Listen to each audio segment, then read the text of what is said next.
नमस्कार, सत श्री अकाल, जय हिंद। मैं नरेंद्र सिंह, डिफेंस एक्सपर्ट। आज बात स्टार्ट करेंगे इंडिया रीजन के या इंडियन एयरफोर्स के एक test pilot mister Shubhanshu Shukla. 40 year की एज है उनकी। तो उनकी एक चुनाव हुआ है जो इंडियन एयरफोर्स की ओर से पायलट सेलेक्ट किए गए थे स्पेस मिशन के लिए। तो मिस्टर शुभांशु शुक्ला ज्वाइन करेंगे स्पेस एक्स के मिशन को, जो कि लॉन्च होने जा रहा है मई 2025 में। तो इसके अंदर नासा के जो स्पेस एक्स मिशन है उसके ऊपर ये हमारे group leader mister Shubhanshu Shukla NASA के मिशन के लिए इंडिया की ओर से इंडिया का रिप्रेजेंटेटिव करेंगे। तो ये जो हमारी बाइलेक्ट्रल जो रिलेशन है यूएसए के साथ, तो उसके अंतर्गत उन्होंने इंडिया को एक चांस दिया है कि स्पेस एक्स मिशन में जो अपनी भागीदारी को इंडिया सुनिश्चित कर सके, क्योंकि इंडिया भी प्लान कर रहा है अपना एक जो इंटरनेशनल स्पेस स्टेशन है स्थापित करने की फ्यूचर में। तो उसके लिए इंडिया ने कल ही आज के जो न्यूज़पेपर है उनमें एक खबर प्रकाशित हुई थी। तो उसके मुताबिक इंडिया ने सेकंड टाइम सैटेलाइट्स का जो स्पेस के अंदर डॉक और अनडॉक किया है। तो आज के न्यूज़पेपर में ये मैंने खबर रीड की थी। तो इसी मिशन को आगे बढ़ाने के लिए इंडिया जो तैयारी कर रहा है उसके अंतर्गत नासा के साथ इंडिया ने मिलकर स्पेस एक्स मिशन के अंदर जो है group captain mister Sudhanshu Shukla को उनका जो मिशन जा रहा है AXION-4, इसका जो शॉर्ट नेम है AX-04। तो उसके अंदर मिस्टर शुभांशु शुक्ला जो है वो ट्रेवल करेंगे स्पेस के लिए। तो इसकी जो लॉन्च डेट है वो मई 2025 के अंदर किसी दिन भी अनाउंस होने वाली है, वेदर की कंडीशन को देख के। तो ये एक बड़ी खबर इंडिया के लिए है। ये इसको जो स्पेस एक्स मिशन को लॉन्च करेगा वो व्हीकल है स्पेस एक्स फाल्कन 9 रॉकेट। तो इसके साथ इसको जो है फ्लाई करवाया जाएगा। और जो स्पेस क्राफ्ट है, जो आपको याद होगा कि सुनीता विलियम्स को रिटर्न लेके आया था कैप्सूल, तो उसके अंदर क्रू ड्रैगन कैप्सूल है जो, उसके अंदर ये 4 आदमी जो है वहां पर फ्लाई करके जाएंगे। इसके मिशन की जो शुरुआत है वो यूएसए के जो नासा है उनकी अनाउंसमेंट के साथ हो जाएगी। तो ये 14 दिन का एक मिशन होगा स्पेस के लिए। इंटरनेशनल स्पेस स्टेशन के साथ इसको कनेक्ट किया जाएगा, डॉक किया जाएगा और उसके बाद अनडॉक करके ये वापस मिशन के ऊपर जाएंगे। तो ये एक बहुत ही रिस्की मिशन होता है, क्योंकि याद रखने योग्य बात है कि जो हमारी एक इंडियन ओरिजिन की सुनीता विलियम्स थे, जो कि लास्ट मंथ ही स्पेस इंटरनेशनल स्पेस स्टेशन से आफ्टर 9 मंथ के बाद वो धरती के ऊपर जो सुरक्षित वापस आए हैं। तो उनका मिशन ओनली 9 डे के लिए था, लेकिन वो किसी कारण से वहाँ पे टेक्निकल फॉल्ट आने की वजह से तो उनका जो वापसी है वो 9 मंथ डिले के साथ हो पाई है। तो ये एक मिशन 14 दिन का होने वाला है। इसके अंदर जो मेंबर्स हैं वो शुभांशु शुक्ला जो इंडियन एयरफोर्स के टेस्ट पायलट हैं वो हैं। तो उनको जो ग्रुप कैप्टन का इसके अंदर स्थान मिला है। और उसके अलावा पैगी वाटसन यूएसए के, और इसके अलावा पोलैंड और हंगरी का एक एक आदमी इसके साथ ट्रेवल करेगा। तो ये इंडिया के लिए एक प्राउड वाली बात है कि इससे पहले 40 साल पहले मिस्टर राकेश शर्मा जो उस टाइम का सोवियत इरा के एक सैटेलाइट के अंदर 1984 के अंदर वो वहाँ पे स्पेस में गए थे। तो उसके बाद 40 साल के बाद कोई इंडियन आदमी जो है या इंडियन एस्ट्रोनॉट जो है स्पेस मिशन के लिए सिलेक्ट हुआ है या जा रहा है। तो ये इंडिया के लिए एक अच्छी खबर है, इंडियन जो फ्यूचर स्पेस मिशन है उनके लिए। INS सुनैना जो एक इंडियन नेवी का फ्रीगेट है वो मोज़म्बिक पहुंच गया है। तो ये शिप नेवी ने एक अपने जो संबंध है उनको सुधारने के लिए भेजा है। तो उसके अंतर्गत वो साउथ अफ्रीकन कंट्रीज है, वहाँ पे जो अंटार्कटिक सी है, तो उसके अंदर ये अभ्यास करेंगे बाकी देशों के साथ मिलके। तो इसके अंदर 44 क्रू मेंबर के साथ, जो कि मल्टी नेशन के क्रू मेंबर्स इसके लिए सिलेक्ट किए गए हैं, जिसके अंदर इंडिया, कैमरून, कीनिया, मोजम्बिक, सियाचल, श्रीलंका एंड साउथ अफ्रीका। तो ये 17 अप्रैल से मिशन स्टार्ट हुआ है और अभी चल रहा है। तो इसकी प्रैक्टिस वो एक दूसरे के साथ रेस्क्यू मिशन को जो है अंजाम देने के लिए जितनी भी प्रैक्टिस होती है, या जो समुद्री डाकू है उनसे जो नेवल फ्लीट है या कार्गो फ्लीट है उसको बचाने के लिए प्रैक्टिस करेंगे। तो ये सभी कंट्री मिलकर एक साथ एक्सरसाइज कर रहे हैं। इसके अलावा prime minister mister Narendra Modi जो इस टाइम व्यस्त हैं American vice president JD Vance के जो होस्टिंग के लिए, और उनके साथ इंडिया के विजिट के ऊपर उनके मिसेज जो मिसेज उषा वेंस भी आए हुए हैं, और 3 बच्चे उनके, 2 बेटे और 1 बेटी आए हुए हैं। तो उनकी बातचीत साउथ ब्लॉक, नॉर्थ ब्लॉक और इंडिया हाउस, हैदराबाद हाउस के अंदर prime minister mister Narendra Modi के साथ 1 to 1 जो है वो मुलाकात हुई है। उसके अलावा वो कल्चरल और फैमिली जो डिप्लोमेसी है उसको बढ़ाने के लिए वो इसके बाद जयपुर और अपना आगरा का विजिट करेंगे। तो उसके बाद mister Narendra Modi prime minister of India का प्लान है नेक्स्ट वीक वो जा रहे हैं सऊदी अरेबिया के जो एक 4 दिन की यात्रा के ऊपर। तो prime minister mister Narendra Modi की ये 4 साल पहले, इसके पहले जो सऊदी अरब का विजिट उन्होंने किया था, तो 4 साल के बाद ये विजिट हो रहा है। इसके अंदर उनको फॉलो करेंगे, होस्ट करेंगे जो सऊदी के क्राउन प्रिंस है मोहम्मद बिन सलमान। तो उनके साथ उनकी जेदा के अंदर जो है मीटिंग होगी।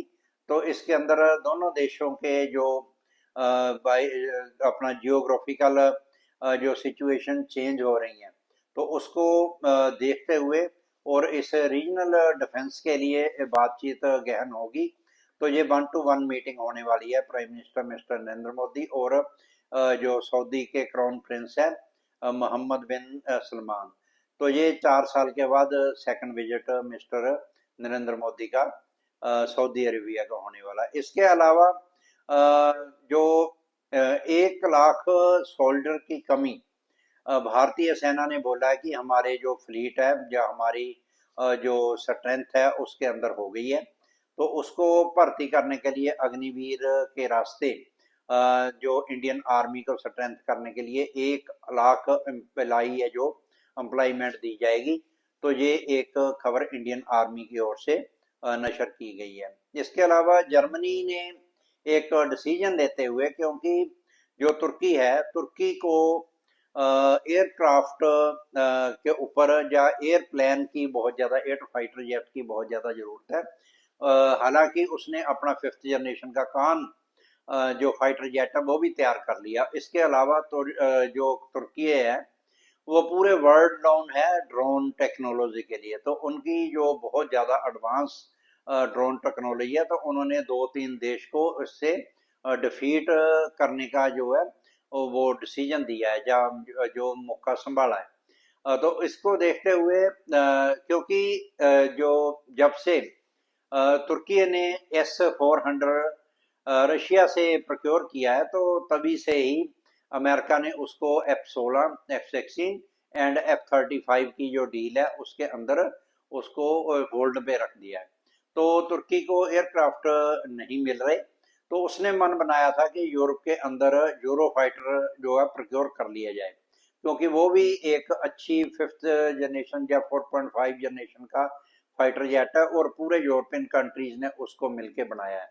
और उसकी जो स्टेल्थ टेक्नोलॉजी तो अभी उस पे ऊपर पूरी तरह से लागू नहीं हुई है, लेकिन वो पेनिट्रेट कर सकता है किसी भी कंट्री को। और ये गेम चेंजर एक एरोप्लेन है यूरोपियन कंट्री और नाटो कंट्रीज का। तो इसके अंदर जो खबर निकलकर सामने आ रही है जिसपे ऊपर हम डिस्कस कर रहे हैं कि जर्मन ने उसके ऊपर वीटो कर दिया है। तो जर्मन के पास वीटो था तो उन्होंने इस डील को डिनाई कर दिया है, वीटो कर दिया है। तो तुर्की को अब एयरक्राफ्ट यूरो फाइटर जो है वो प्रोक्योरमेंट नहीं कर पाएगा। तो उसके लिए उसको अपने ही कान फ्लीट को स्ट्रेंथ करने के लिए जल्दी से जल्दी इंडिया की तरह अपना जो इंडोजीनियस टेक्निक है वो विकसित करके, लेकिन तुर्की के साथ भी एक दिक्कत वही है जो कि इंडिया के साथ थी कि इंडिया ने भी G414 इंजन प्रोक्योर किए हैं, लेकिन तुर्की के साथ भी सेम सिचुएशन है कि उसने भी जी से एफ जो है 414 इंजन जो है डील कर रखी है, लेकिन उसको कान की उसने टेस्टिंग तो जो स्पेयर इंजन उसके पास पहले से F-16 फ्लीट है उसके वाले थे तो उसको लगा के उसने कर लिया है, लेकिन फ्लीट को स्ट्रेंथ नहीं कर पा रहा जब तक जो है 414 इंजन जी का उसको नहीं मिल जाता। तो इंडिया वाली सेम सिचुएशन के अंदर तुर्की आ गया है और उसको जो है यूरो फाइटर की ओर से भी झटका लगा है, जर्मन ने वीटो कर दिया है तो ये प्रोक्योरमेंट नहीं हो पाएगी। इसके अलावा वियतनाम ने इंडिया के साथ एक 700 बिलियन यूएस डॉलर का जो डील साइन करने के लिए मन बना लिया है, जो कि लगभग फाइनल स्टेज के ऊपर ये डील जा चुकी है। तो ये है डील ब्रह्मोस मिसाइल के लिए। तो ये सुपरसोनिक क्रूज मिसाइल जो है ब्रह्मोस आफ्टर जो फिलीपींस ने इसको प्रोक्योर किया था तो उसका भी ये खबर बताने लायक है कि उसका फर्स्ट बैच तो जो है फिलीपींस को इंडिया ने पहले ही डिलीवर कर दिया था और आज के न्यूज़पेपर में भी ये खबर निकल कर सामने आई है कि उसका सेकंड जो लॉन्च है जो सेकंड बैच है वो भी फिलीपींस को हैंड ओवर कर दिया गया है। तो इसकी स्ट्रेंथ को देखते हुए और इसकी कैपेबिलिटी को देखते हुए और इसकी सुपरसोनिक जो स्पीड है उसको देखते हुए वियतनाम ने भी मन बनाया तो वो स्पेंड करने जा रहा है 700 बिलियन डॉलर। तो ये इंडियन डिफेंस इंडस्ट्री के लिए एक बहुत बड़ी डील होने वाली है। इसके अलावा यूएसए ने एक बात डिक्लेयर की है कि वो किसी भी जो डिसीजन है यूक्रेन और रशिया की वार रोकने के लिए यूएन के अंदर एक वोटिंग हुई थी। तो वोटिंग के अंदर यूएस ने एक बहुत ही शॉकिंग जो डिसीजन दिया है तो उन्होंने यूक्रेन के अगेंस्ट वोट किया, इस जो वार रोकने के जो अगेंस्ट वोट किया, क्योंकि यूएस चाहता है कि किसी भी कंडीशन पे ये वार रुक जाए और ताकि थर्ड वर्ल्ड वार का खतरा न रहे या पूरे वर्ल्ड को परमाणु वार से जो एटॉमिक वार है उसका जो थ्रेट लगातार मिल रही है जर्मन और रशिया की ओर से, तो उसको टालने के लिए यूएस ने पूरा अपना जोर लगा रखा है। उसकी जो डिप्लोमेसी मैन पावर है वो बहुत ज़्यादा वहाँ पे विजिट कर रहे हैं, यूरोपियन कंट्री का भी और फ्रांस का भी और एवन के रशिया के अंदर भी उन्होंने विजिट किया है। इसके अलावा तुर्की के अंदर या इटली के अंदर और सऊदी अरेबिया के अंदर भी इसके ऊपर डिस्कशन हो चुकी है। लेकिन आज की डेट में जब हम सिनेरियो देखते हैं तो mister Donald Trump prime minister जो प्रेसिडेंट ऑफ यूएसए है, यूनाइटेड स्टेट है, वो फेड अप हो चुके हैं कि जो कोई भी जो पार्ट है जो पक्ष है वो जंग रोकने के लिए उनकी बात नहीं मान रहा। तो वो मेरे को लग रहा है कि वो एक साइड पे हो जाएंगे इस डील को। उन्होंने एक अल्टीमेटम दिया है, एक टाइम फ्रेम दिया है तो उसके अंदर अंदर अगर जो है रशिया और यूक्रेन वार को नहीं रोकते तो यूएसए बिल्कुल साइड पे हो जाएगा, तो उनका इंटरेस्ट इस वार को रोकने के लिए खत्म हो जाएगा। तो इसके रिगार्डिंग एक जो यूनाइटेड नेशन सिक्योरिटी काउंसिल है उसके अंदर एक वोटिंग हुई थी, तो उसके रिगार्डिंग जो खबर निकल कर सामने आ रही है तो उन्होंने बोला है कि US did not support Ukraine resolution monitoring the Russia inversion of in Ukraine. तो ये उन्होंने अगेंस्ट वोट किया है इस रेवोल्यूशन के। तो इसके अंदर बताने लोग बात ये है कि इसके अंदर जो इस के पक्ष जो अगेंस्ट में वोट पड़ी है रेजोल्यूशन के तो वो 9th पड़ी है, उनमें यूएसए की एक वोट भी शामिल है। इसके अलावा 44 कंट्री जो है वो एब्सेंट रहे हैं और जो 33 कंट्री है वो न्यूट्रल रहे हैं, उन्होंने कुछ भी कहने से इनकार कर दिया, और इस 105 कंट्रीज ने इस रेजोल्यूशन की सपोर्ट की है। इसके अलावा जो है वो रशिया, यूएसए और चाइना, ये 3 कंट्री जो यूनाइटेड नेशन की एक परमानेंट जो सीट है, तो उसके अंदर 5 कंट्रीज हैं। तो 5 कंट्री में से 3 जिनको वीटो पावर प्राप्त है। तो ये बताने लायक बात है कि इस रेजुलेशन के अगेंस्ट 3 वीटो पावर्ड कंट्रीज ने इस जो है विधेयक है उसके अगेंस्ट वोट की है, और फ्रांस और यूके ने इसके फेवर में जो है वोटिंग की है। तो ये जो है प्रस्ताव गिर गया है, क्योंकि यूएसए, चाइना और रशिया का अगेंस्ट जाने से अपने आप वीटो जो लग जाएगी 3 कंट्री की, तो ये जो रेवोल्यूशन पास नहीं हो पाएगा। तो ये एक बातचीत निकल कर आ रही है। इसके अलावा जो मिस्टर डोनाल्ड ट्रंप है वो बहुत ज़्यादा बुरी तरह से फेड अप है कि जो कोई भी कंट्री इंटरेस्ट नहीं ले रहा कि बाहर रुक जाए। इसके अलावा इंडिया से खबर निकल कर सामने आ रही है कि भारत अर्थ मूविंग लिमिटेड, जो कि डीआरडीओ की एक सहयोगी संस्था है और मिनिस्ट्री ऑफ डिफेंस की एक ओनरशिप वाली पब्लिक सेक्टर यूनिट है, तो उन्होंने लॉन्च किया है WHAFV, wheeled armed fighting vehicle, जो कि हाई मोबिलिटी के साथ एंटी टैंक मिसाइल के साथ make in India endogenous design and manufacturing category के अंदर अंतर्गत आएगा। और आत्मनिर्भर भारत जो एक इंडिया के अंदर मूवमेंट चल रही है उसको आगे बढ़ाने के लिए made in India, make for India का जो मिशन के अंतर्गत इस व्हीकल को लॉन्च किया गया है। तो ये एक जैसे इंडियन आर्मी के बीएमपी व्हीकल्स है उस तर्ज पे बनाया गया एक व्हीकल है। ये 8x8 जो है अपना प्लेटफॉर्म के ऊपर हाई मोबिलिटी इंडोजीनियस और इंडिपेंडेंट सस्पेंशन सिस्टम के साथ और ऑफ रोड राइड के लिए ये व्हीकल तैयार किया गया है, ताकि जो नॉर्थ ईस्ट या डेजर्ट या किसी भी प्रकार की जो अनइवन लैंड है उसके ऊपर ये, क्योंकि इसके अंदर हमने एक डिस्कस किया है कि इंडिपेंडेंट सस्पेंशन सिस्टम, तो इसका मतलब ये होता है कि किसी भी तरह के ऊंचे नीचे रास्ते के ऊपर ये व्हीकल है वो चल सकता है।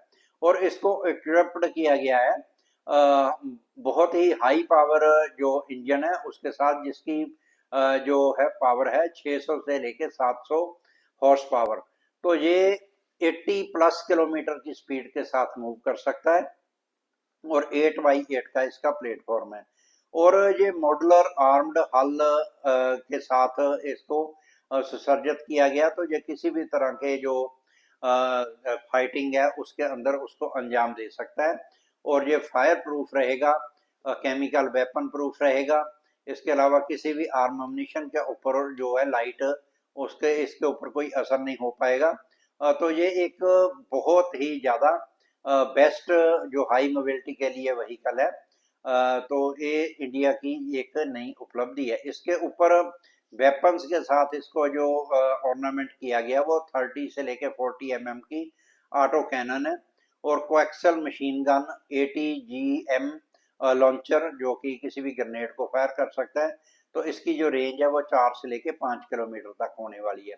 इसके अलावा इंडियन एयरफोर्स ने मन बना लिया है कि जो उसका हेलीकॉप्टर फ्लीट है इंडियन एयरफोर्स का, उसके अंदर एक बहुत ही प्रीशियस हेलीकॉप्टर इंडिया के पास है जो कि आज की डेट में ऑपरेशनल है, MI-35।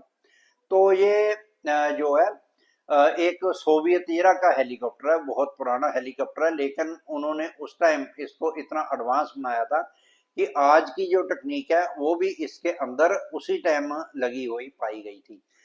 इंडिया इसको ऑपरेट कर रहा है 1 स्क्वाड्रन। तो एक स्क्वाड्रन के अंदर इंडिया इसको जो ऑपरेट कर रहा है, इसको रिप्लेस करने का इंडिया ने मन बनाया है कि वो 2035 तक इसको स्क्वाड्रन को खत्म कर देंगे और इसको म्यूजियम के अंदर भेज दिया जाएगा। तो इसके जो रिप्लेसमेंट के अंदर जो इंडिया ने अक्वायर किए हैं, क्योंकि ये एक 11.5 टन का और बहुत हैवी हेलीकॉप्टर था, जो कि क्रू मेंबर्स को भी साथ कैरी कर सकता। तो इसकी जो हाई एटीट्यूड एरिया है, लगभग 21,300 फीट की हाइट के ऊपर ये फाइट कर सकता था। तो इसको टक्कर देने के लिए इंडिया ने इंडोजीनियस टेक्निक के साथ एक फाइटर हेलीकॉप्टर तैयार किया है, जिसका नाम है LCH प्रचंड। तो प्रचंड की जो प्रचंडता देखने के लिए इंडियन एयरफोर्स और इंडियन आर्मी बहुत जल्दी से बेताब है। तो उसकी एक्वायरमेंट भी हुई है। इसके अलावा इंडियन एयरफोर्स करंटली 22 AH-64 जो कि अपाचे हेलीकॉप्टर है, वो लगभग 2019 से लेके ये इनको ऑपरेट कर रही है। इसके अलावा LCH जो है 10 जो है इंडियन एयरफोर्स के लिए और 5 इंडियन आर्मी के लिए। इंडियन जो मिलिट्री है या मिनिस्ट्री ऑफ डिफेंस है, उन्होंने पहले इनको अक्वायर किया था ताकि इसके ट्रायल लिए जा सके, इसको हर तरह की सिचुएशन में परखा जा सके। तो इसकी टेस्टिंग बहुत सक्सेसफुल रही है और बहुत अच्छे तरह से ये 15 के 15 यूनिट काम कर रहे हैं। इससे उत्साहित होके इंडियन मिनिस्ट्री ऑफ डिफेंस और इंडियन एयरफोर्स और इंडियन आर्मी ने ये अनाउंस किया है कि वो अक्वायर करने जा रहे हैं। इसके अंदर डील होने जा रही है 156 जो एडिशनल LCH प्रचंड है वो अक्वायर कर रहे हैं। इसमें जो इंडियन आर्मी को मिलेंगे वो 114 जो हेलीकॉप्टर मिलेंगे और 42 इंडियन एयरफोर्स को मिलेंगे। तो ये इंडियन एयरफोर्स और इंडियन आर्मी को इंडोजीनियस के साथ लेस करके इंडियन जो गवर्नमेंट है उसका एक आत्मनिर्भर मेक इन इंडिया प्रोग्राम के अंतर्गत इंडियन डिफेंस इंडस्ट्री को बूस्ट करने के लिए ये एक बहुत अच्छा कदम है। इसके अलावा टाटा का जो एयर इंडिया है, क्योंकि जब एयर इंडिया को सेल किया गया था तो इसको टाटा ग्रुप ने ही प्रोक्योर कर लिया था। और ये भी याद रखने योग्य बात है कि जो इंडियन एयर है जो इंटरनेशनल फ्लाइट करती है, उसका जो ओरिजिन भी जमशेदजी टाटा ने ही किया था। लेकिन जो 1976 या 1977 के अंदर इमरजेंसी लगी थी, तो उसके अंदर जो सभी को नेशनलाइज कर दिया गया था, सभी आइटम्स को, जितने बैंक थे उस टाइम या एयरलाइंस इंडस्ट्री थी जो भी, तो इंडियन गवर्नमेंट ने उसको जो है टेक ओवर कर लिया था। लेकिन अभी प्राइवेटाइजेशन ग्लोबल जो सुधार चल रहे हैं फाइनेंशियल, तो उसके अंतर्गत जब इंडिया गवर्नमेंट ने इसको सेल किया तो जो इसका असली मालिक थे, जो असली ओनर थे टाटा सन्स, तो उन्होंने ही इनको अक्वायर कर लिया है, जो कि अंदर इंडिया के अंदर पहले से ही एयर एशिया के नाम से भी एक सर्विसेज एयरलाइन की चला रहे हैं। तो इंडियन एयर इंडिया के लिए जो है इस टाइम शॉर्टेज है बोइंग जो फ्लीट है उसकी। तो उसने बहुत बड़े ऑर्डर लगभग एयरबस को भी और बोइंग इंडस्ट्री को भी कर रखे हैं। तो उस ऑर्डर को मिलने में अभी टाइम लगेगा। तो उस टाइम की पूर्ति के लिए इंडिया के पास एक अपॉर्चुनिटी आई है। जब से अपना रेसिप्रोकल टैरिफ लगे हैं USA की ओर से पूरे वर्ल्ड के ऊपर और चाइना के ऊपर। तो चाइना के ऊपर पहले 100 जो है 45% टैक्स लगाया था, वह 245% हो गया है। तो उसको देखते हुए चाइना ने, जो उसके प्रोटेस्ट के वजह से चाइना का एक ऑर्डर बोइंग के पास लगा हुआ था, जो कि मैक्स 777 नहीं 737 737 मैक्स का ऑर्डर लगा हुआ था। तो उसके अंदर जो चाइना अक्वायर करने जा रहा था 41 737 मैक्स जो है वो अक्वायर करने जा रहा था फर्स्ट बैच के अंदर, और सेकंड के अंदर ये टोटल जो है 50 प्लान ऑर्डर किया था चाइना ने।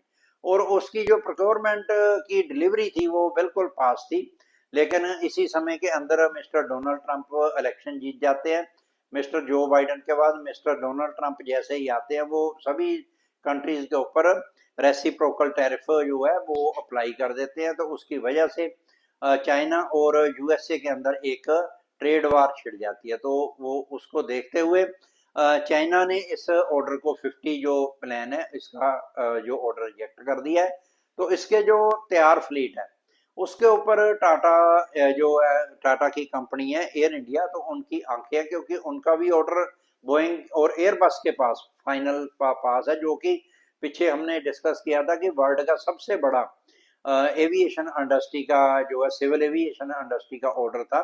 तो इतनी बड़ी संख्या में इंडिया ने ऑर्डर कर रखे हैं इंटरनेशनल एयरलाइन के लिए। तो इंडिया के लिए एक अच्छी खबर है कि ये 50 जो अपना रेडी टू सेल जो यूएसए के अंदर तैयार खड़े हैं, चाइना को डिस्पैच होने वाले थे, तो चाइना ने इस सौदे को रिजेक्ट कर दिया है। तो इंडिया की आइज है इसके ऊपर कि इसकी प्रोक्योरमेंट कर ली जाए। तो ये देखते हैं कि इंडिया इसके अंदर कितना सक्सेसफुल हो पाता है। तो ये एक इंडियन सिविल एविएशन इंडस्ट्री के लिए जो जल्दी प्रोक्योरमेंट की एक अच्छी खबर निकल कर सामने आएगी। तो मेरे को लग रहा है कि आज की जो हमारी ये डिस्कशन है या जो कंटेंट्स है आपको अच्छे लगे होंगे, और मैं आशा करता हूं कि आप इसको सपोर्ट करेंगे, चैनल को सब्सक्राइब करेंगे। नमस्कार, जय हिंद, सत श्री अकाल।